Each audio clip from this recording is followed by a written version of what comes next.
Dnes dajme priestor vďačnosti. My máme takú rodinnú tradíciu, ktorá sa mi veľmi páči.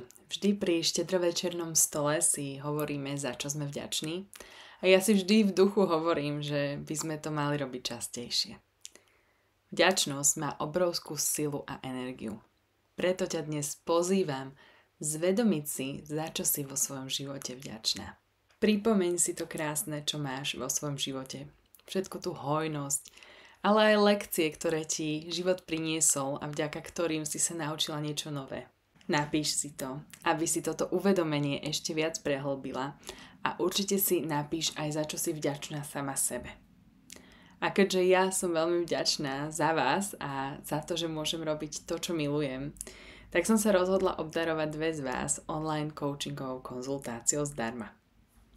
To, ako túto coachovaciu hodinu zdarma môžeš získať, nájdeš v popise, tak sa určite choď pozrieť, pretože je to úplne jednoduché.